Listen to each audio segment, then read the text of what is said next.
Kita lanjut pertemuan kita terakhir di semester 1 untuk kelas 10. Yang akan kita pelajari kali ini adalah gerak melingkar, tapi nanti kita lebih fokus ke gerak melingkar beraturan. Nah, apa itu gerak melingkar? Gerak melingkar itu adalah gerak yang lintasan bendanya berupa lingkaran. Jadi, kalau kita perhatikan, mungkin kalian pernah perhatikan jarum jam yang bergerak melingkar. Nah, itu salah satu contoh dari gerak melingkar. Lalu baling-baling kipas angin yang berputar itu juga salah satu dari gerak melingkar. Nah, di sini dalam gerak melingkar ini kita harus kenal dulu beberapa besaran yang ada pada gerak melingkar. Yang pertama yaitu frekuensi dan periode. Nah, untuk frekuensi dan periode, ini mungkin dulu kalian di SMP sudah belajar ya waktu belajar getaran dan gelombang. Nah, dalam gerak melingkar yang dinamakan dengan frekuensi itu disimbolkan dengan F. F itu merupakan, atau frekuensi itu merupakan banyak putaran yang terjadi persatuan waktu. Nah, jadi kita bisa rumuskan F sama dengan banyak putaran itu N, persatuan waktu yaitu T. Berarti F sama dengan N per T. Lalu periode atau perioda itu dilambangkan dengan T. Nah, T-nya T besar ya di sini beda. Ini waktu, T untuk waktu, ini waktu untuk T untuk periode atau periode. Nah, periode itu merupakan waktu yang diperlukan selama satu putaran. Nah, itu yang dinamakan dengan periode. Jadi kalau kita mau rumuskan T besar atau periode itu sama dengan waktu yang diperlukan itu dalam T kecil selama satu putaran, berarti banyak putaran yang dilakukan itu N. Nah, jadi T sama dengan T kecil per M. Nah, kalau kita lihat antara F dengan T, itu rumusnya berkebalikan, ya kan? Berarti kita bisa rumuskan antara periode dan frekuensi itu berbanding terbalik. Jadi bisa dirumuskan T itu sama dengan 1 per F. Atau nanti kalau kita mau cari F sama dengan 1 per T. Nah, dimana di sini N itu banyak putaran, T itu waktu yang diperlukan, berapa lama dia berputar, F itu frekuensi, T itu periode. Nah, jadi periode itu satuannya sama-sama sekon ya. Frekuensi punya satuan hertz, waktu punya satuan sekon, dan banyak putaran itu ya berapa jumlah putarannya. Nah, dalam gerak melingkar ada yang dinamakan dengan besar sudut yang ditempuhnya. Nah, kalau besar sudut, setiap benda yang bergerak melingkar, dia berpindah posisi ya, tapi masih berada di lintasan yang berupa lingkarannya. Berarti kalau seandainya bendanya berada di titik P, lalu dia berpindah ke titik Q, nah maka dari titik P ke titik Q, itu jarak dari bendanya ke jari-jari di posisi pertama dengan yang di posisi kedua, itu bisa kita lihat besar sudutnya, ya, besar sudutnya sebesar theta. Maka dari P ke Q itu lintasannya atau jaraknya itulah sebesar S. Jadi yang namanya sudut tempuh itu jarak yang ditempuhnya dibandingkan dengan jari-jari putarannya. Nah, jadi sudut itu satuannya satu putaran, bisa dalam satuan putaran atau bisa dalam derajat atau bisa dalam radian. Kalau dalam putaran ya satu putaran itu kita tahu satu putaran itu sama dengan 360 derajat. Atau satu putaran itu kalau satuannya dalam radian, satu putaran itu sama dengan 2V radian, ya 2V. Jangan dilupakan V-nya, 2V radian. Nah, lalu dalam gerak melingkar itu dia punya dua buah kecepatan. Ada yang dinamakan dengan kecepatan sudut, ada yang dinamakan dengan kecepatan linear. Nah, untuk kecepatan sudut itu dilambangkan dengan omega, di mana omega itu merupakan besar sudut yang ditempuh persatuan waktu selama satu putaran. Jadi dia bisa dirumuskan besar sudut tadi kan itu theta ya. Persatuan waktu itu kan T. Tapi kalau untuk satu putaran saja, satu putaran penuh, jadi untuk satu putaran penuh itu kan sudutnya, sudut yang ditempuhnya dalam satuan radian, karena kecepatan sudut itu satuannya dalam radian per sekon. Berarti dalam satuan radian, tetanya selama satu putaran itu kan 2V. Nah, berarti 2V per T. T waktu yang diperlukan selama satu putaran itu bisa disimbolkan dengan perioda, ya. Atau kita bisa ganti di sini omega itu sama dengan T ini kan 1 per F ya. Berarti 2V dibagi dengan 1 per F itu kan sama dengan 2V dikali dengan F. Nah, itu dia cara menentukan kecepatan sudut. Jadi kenapa 2V? Karena selama satu putaran penuh itu besar sudutnya adalah 2V radian. Karena satuan dari kecepatan sudut itu dia dalam radian, satuan internasionalnya, radian per sekon. Oke, jadi bisa tentukan omega itu 2V per T atau 2V dikali F. Sekarang kita lanjut untuk besaran selanjutnya. Nah, untuk kecepatan linear, jadi yang namanya kecepatan linear itu adalah kecepatan benda untuk mengelilingi bagian dari sisi lingkaran.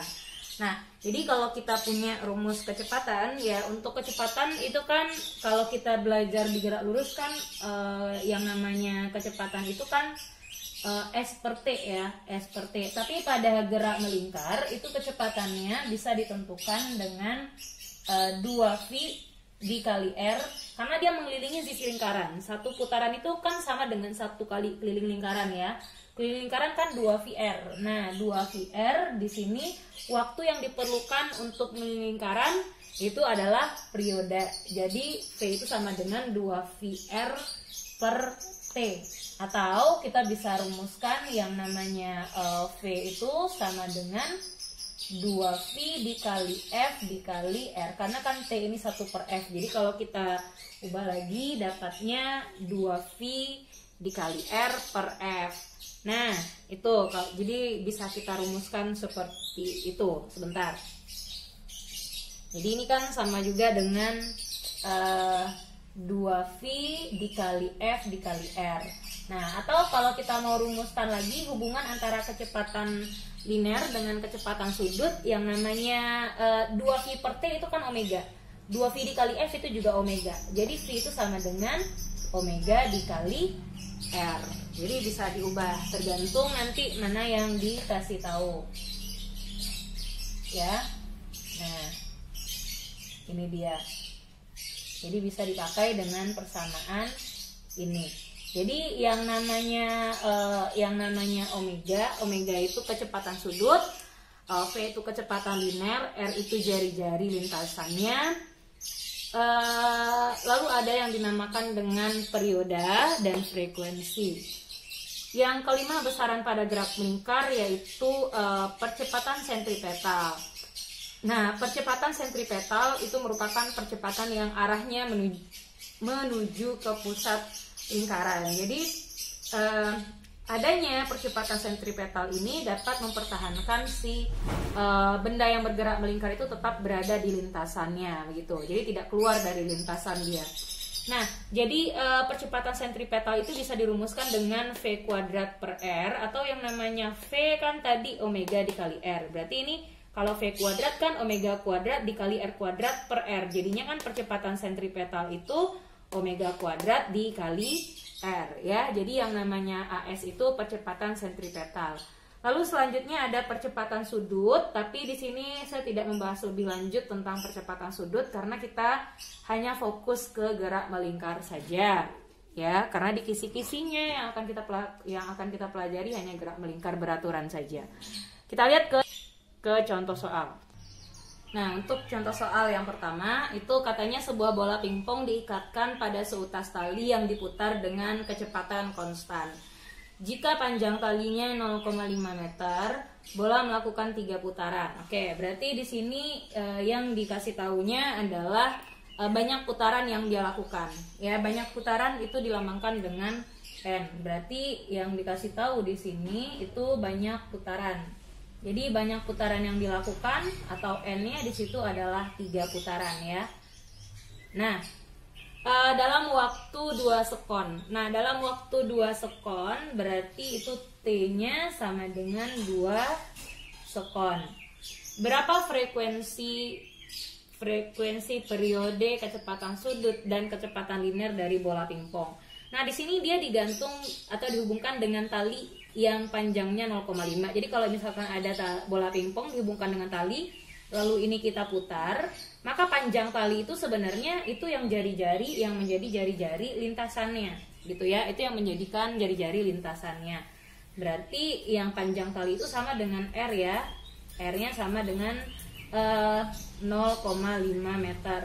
Nah, yang ditanyakan di sini berapakah frekuensi? Oke, berarti yang ditanyanya berapakah frekuensi, berapa perioda, berapakah kecepatan sudutnya atau omega, dan berapakah kecepatan linearnya. Itu yang ditanyakan.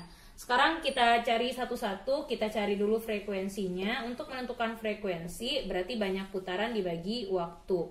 Nah, banyak putarannya di sini, banyak putarannya katanya ada 3 putaran, berarti 3 waktu yang diperlukannya selama 3 putaran itu 2 detik. Berarti 3/2 atau 1,5 Hz. Itu frekuensinya. Sekarang yang ditanyakan adalah perioda atau periode. Periode itu kalau kita sudah dapat frekuensi, berarti yang namanya periode bisa kita cari dengan 1/f kan. Berarti 1/f itu sama dengan 1/1,5. Jadinya 2/3 satuannya sekon. Nah, kita lanjut ke omega. Untuk omega di sini, omega kan kita punya persamaan tadi 2V dikali F atau 2V per T. Nah, di sini kita bisa pakai salah satu persamaannya, mau pakai 2VF atau 2V per T. Jadi kalau saya mau pakai 2VF boleh. Berarti 2VF-nya diganti 1,5. Berarti 2 dikali 1,5 kan itu dapatnya 3. Berarti 3V satuannya dalam radian per sekon. Nah, lalu yang ditanya di sini kecepatan linear. Berarti untuk kecepatan linear itu V kalau sudah dapat omeganya kita bisa cari V sama dengan omega dikali R kan. Omeganya 3V ya, R-nya jari-jari lintasannya 0,5. Berarti 3 dikali 0,5 kan itu 4,5 ya. 4,5 V satuannya meter per sekon.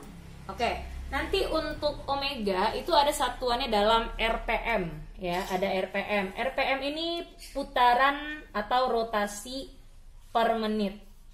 Itu yang namanya RPM.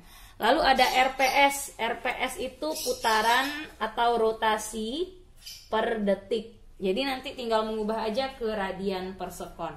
Paham ya?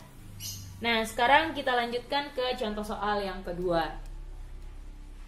Ini untuk contoh soal yang kedua. Contoh soal yang kedua yaitu sebuah bola karet diikatkan pada sebuah tali yang panjangnya 0,8 meter. Berarti ingat, kalau ada sebuah benda diikatkan dengan tali lalu diputar, berarti yang dikasih tahu itu panjang tali itu sama dengan panjang jari-jari lintasannya. Itu yang 0,8 meter.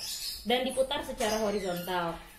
Jika bola tersebut berputar sebanyak 15 kali, berarti itu banyak putarannya adalah 15 kali selama 3 sekon, berarti itu waktunya adalah 3 sekon.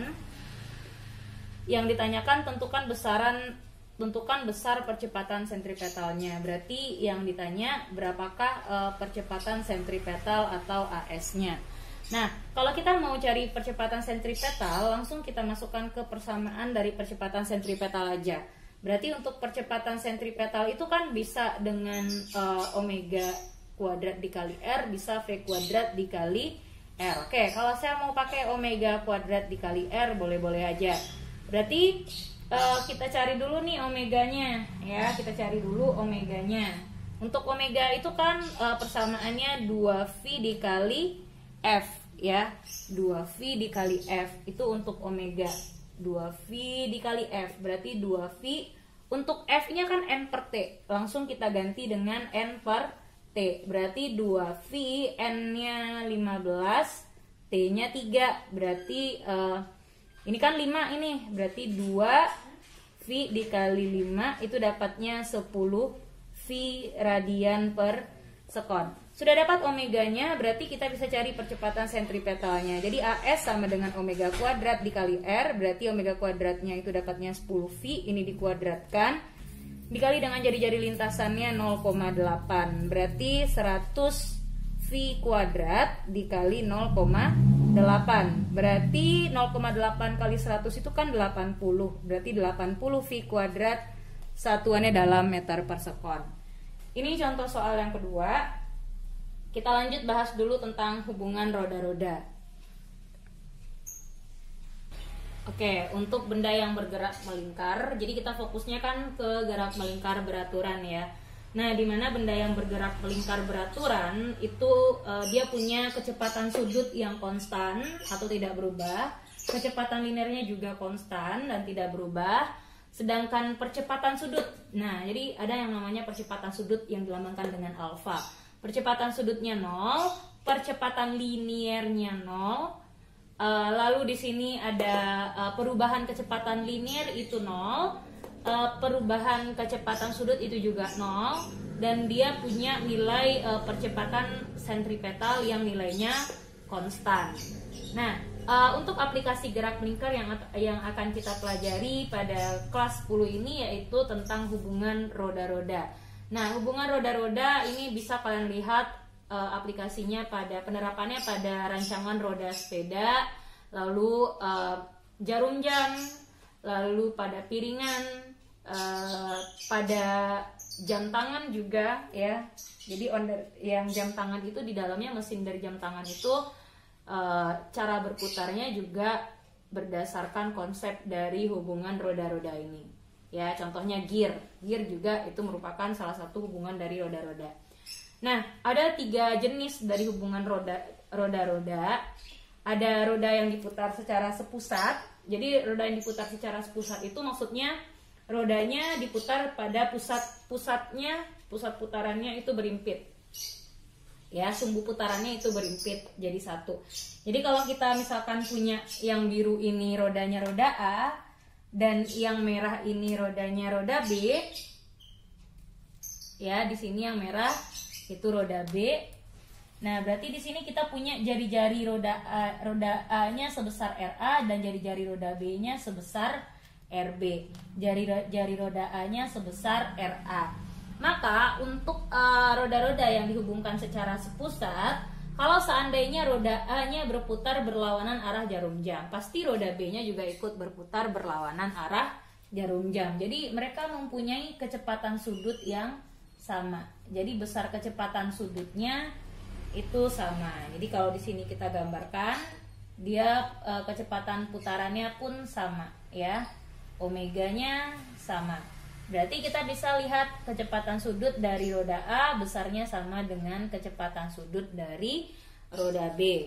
Artinya nanti kalau kita hubungkan dia dengan kecepatan linear roda A per R dari roda A-nya sama dengan kecepatan linear roda B per R B-nya. Oke, lalu untuk roda-roda yang dihubungkan dengan tali dan roda-roda yang bersinggungan sisi. Untuk gambar yang di atas ini 2 buah roda yang dihubungkan dengan tali. Contohnya pada sepeda ya. Pada sepeda itu ada rantai yang dihubungkan dengan gerigi sepedanya. Nah, itu dihubungkan dengan tali namanya hubungan roda-rodanya. Jadi kalau seandainya roda yang 2 buah roda dihubungkan dengan tali, kalau kita punya roda yang hitam ini jari-jarinya sebesar RA ya, dan roda yang biru ini jari-jarinya sebesar RB, maka kalau roda B berputarnya searah jarum jam, jadi kalau roda B ini kita putar searah jarum jam, roda A-nya juga berputarnya searah jarum jam. Nah, di sini kecepatan sudutnya tidak sama ya, kecepatan sudutnya tidak sama. Yang sama yaitu kecepatan linearnya. Kenapa? Karena panjang tali yang dia lalui oleh 2 buah roda ini dalam waktu yang bersamaan adalah sama. Nah, lalu untuk roda yang bersinggungan sisi ini pada gear kalian bisa amati. Nah, untuk roda yang berhubungan sisi, yang bersinggungan sisi, anggaplah yang biru ini roda A, dia punya jari-jari sebesar RA, dan yang merah itu roda B, dia punya jari-jari sebesar RB. Nah, maka kalau dia bersinggungan sisi itu dia berputarnya berlawanan arah. Jadi kalau roda A berputar searah jarum jam, roda B-nya berputarnya berlawanan arah jarum jam gitu, arah putarnya berbeda. Itu bedanya.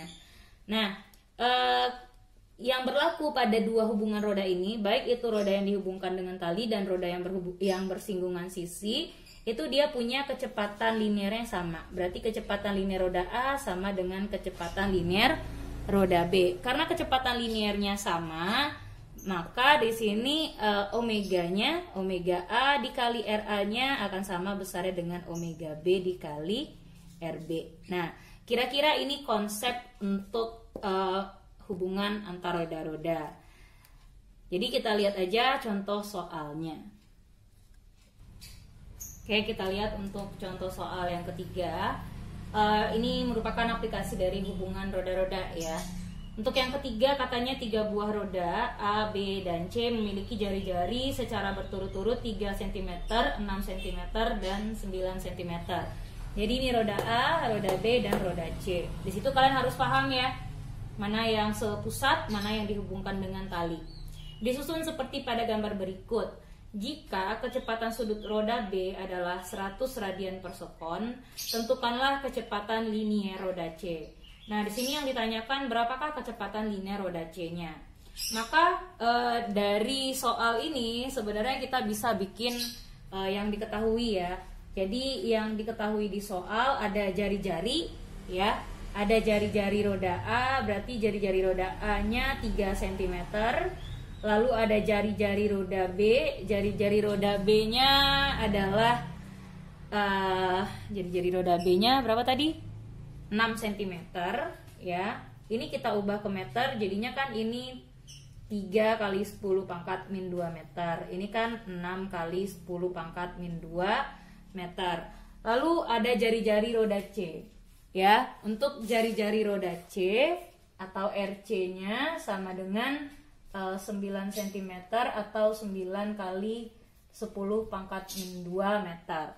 Nah, katanya dia disusun seperti pada gambar berikut. Yang ditanyakan berapakah kecepatan linear roda C? Berarti berapa kecepatan linear dari roda C-nya?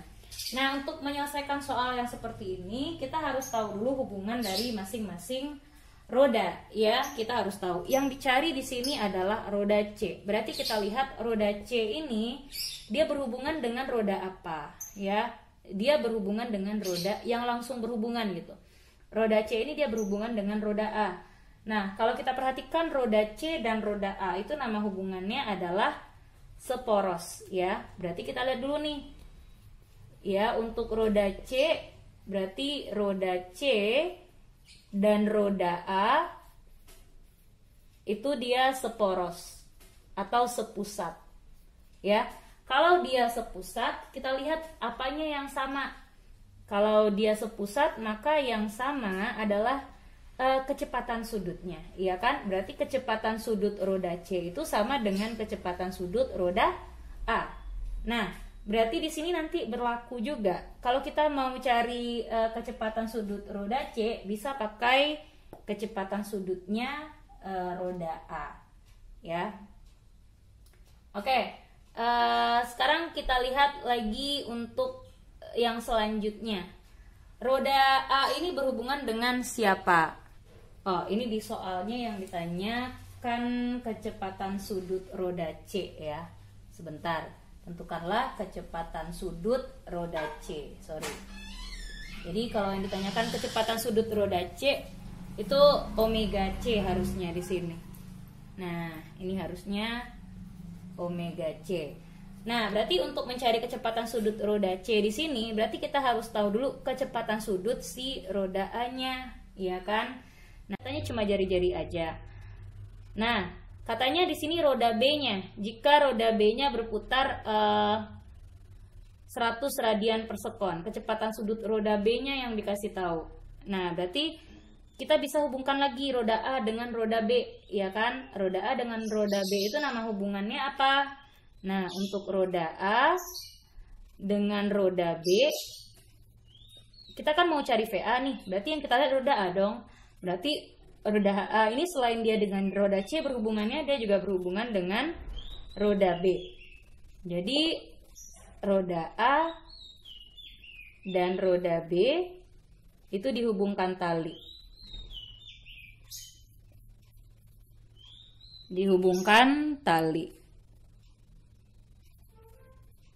Nah, kalau dia dihubungkan tali syaratnya apa? Nah, berarti kalau dia dihubungkan tali berarti syaratnya kelajuan linearnya yang sama ya. Berarti VA-nya itu sama dengan VB-nya. Nah, kita kan mau cari VA nih, VA-nya kan belum tahu di sini. Makanya kita lihat hubungan roda A dengan siapa lagi gitu. Berarti VA kita bisa cari nih, VA sama dengan VB. VB omega B dikali RB. Kan bisa dengan itu kita cari. Oke, lanjut. Nah, omega B-nya dikasih tahu nggak? Iya, omega B-nya 100 radian per sekon. Ini ya, dikasih tahu di sini. Kecepatan sudut roda B-nya 100 radian per sekon. Berarti itu omega B. Tinggal kita masukkan ke persamaan. Nah, berarti di sini kita bisa cari nih. Kita dapat tadi VA-nya. Berarti untuk VA sama dengan kita masukkan omega B. Omega B-nya tadi kan dikasih tahu 100 ya, 100 radian per sekon. Berarti omega B-nya 100. Dikali RB-nya. RB-nya tadi 6 cm ya. 6 cm berarti 6 kali 10 pangkat min 2 meter. Berarti ini kan 6 kali 1, 6, berarti 6 meter per sekon. Nah, dapat VA-nya, ya kan? Dapat VA-nya baru kita masukkan ke omega C. Berarti maka untuk omega C-nya sama dengan VA per RA. Jadi bisa kita cari langsung nih. Omega C-nya sama dengan VA per RA. Gitu. VA-nya kita dapat tadi 6, RA-nya kita dapat tadi 3 kali 10 pangkat min 2 meter. Berarti 6 dibagi 3 itu kan 2. 2 naik ini ke atas berarti kan 200. Berarti jawabannya 200 radian per sekon. Nah, oke. Nah, itulah cara kita menentukan atau menjawab soal ya, cara kita menjawab soal dari hubungan roda-roda. Kita lihat dulu, berarti tadi kita butuh siapa saja ya, kita butuh nilainya siapa aja. Omega B tadi kan dikasih tahu, kecepatan sudut roda B-nya dikasih tahu tadi. Terus kalau kita mau cari tahu, lihat pertanyaan terakhirnya dulu. Pertanyaan terakhirnya kan berhubungan dengan roda C. Berarti lihat roda C itu berhubungan dengan roda yang mana saja. Nah, roda C di situ berhubungan langsungnya ke roda A. Nama hubungannya sepusat. Nah, berarti kalau dia sepusat, apanya yang sama? Kecepatan sudutnya sama. Nah, berarti kalau omega C ditanya, kan omega A ini bisa kita ubah jadi VA per RA, ya kan? Nah, kita lihat nih, kita mau cari VA. Omega C nggak ada, VA nggak ada. Berarti kan yang kita bisa cari VA lagi. Lihat roda A itu, dia berhubungan dengan siapa untuk mencari VA-nya? Oh, selain dengan roda C, roda A berhubungan dengan roda B. Makanya kita cari hubungannya dengan roda B. Tadi roda A dengan roda B itu nama hubungannya adalah dihubungkan dengan tali. Kalau dia dihubungkan dengan tali, berarti kecepatan linear roda A dan roda B-nya sama. Berarti kalau kita mau cari VA-nya, berarti VB-nya kita ubah omega B dikali RB. Omega B-nya kan tadi dikasih tahu tuh di soal. Berarti dikalikan dengan RB-nya, dapat VA-nya nanti. Dapat VA-nya baru kita balik ke persamaan yang awal yang akan kita cari tadi. Oke, baik itu 4 atau 5 roda-roda yang dihubungkan, tetap melihat terakhir siapa yang ditanya, lalu cari tahu apa hubungan dari masing-masing rodanya. Baik, sekian untuk pembahasan kita tentang gerak melingkar. Silakan dipelajari kembali dan terima kasih sudah menonton video ini. Selamat belajar!